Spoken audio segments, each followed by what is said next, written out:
Most members of Congress are enjoying their recess, but a group of House Republicans staged a protest this week, returning to the Capitol to demand action on our energy policy from the Democrats. One of them joins me now. He is Representative Dan Burton of Indiana. Mr. Representative, thanks for joining us. I got to tell you, I know you're putting on a full-court press here. This is a big demonstration, but nobody knows about it. The mainstream media is not covering what you're doing. Well, I'll tell you, Stuart, I think talk radio and Fox and others are covering it intermittently. And I think the American people across the country, because congressmen are going back to their local radio and television stations and talking about this, they're getting the message.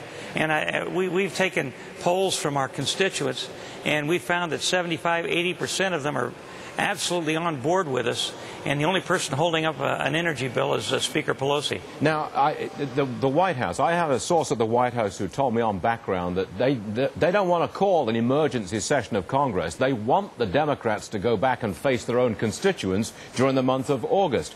So I have to ask you, what do you think you might achieve with this, other than some strong political publicity?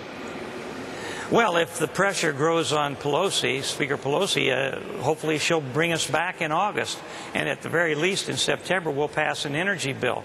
But even if the president called a special session, he can't make Pelosi hand down a bill. And that's why we're doing this, to put pressure on her so that her congressional constituency in the Congress will tell her, hey, we got to bring down a bill or else a lot of us are going to be in trouble in November. There's a lot of opinion that says come September, there will be a vote on continental drilling, and it will happen. What do you say?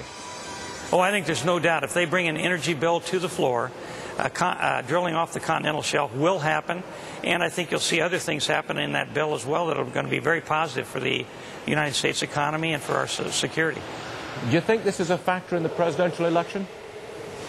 I think right now it is, and that's why you see Obama saying that he's looking at a comprehensive bill that includes some offshore drilling, and he's saying, you know, although he's not for it, it's something he might be able to accept. So he's moving in that direction because he knows the sentiment of the American people is, let's become energy independent and drill at home. Do you think it will stay a big-time political issue in the election if gas comes down to the $3 a gallon level?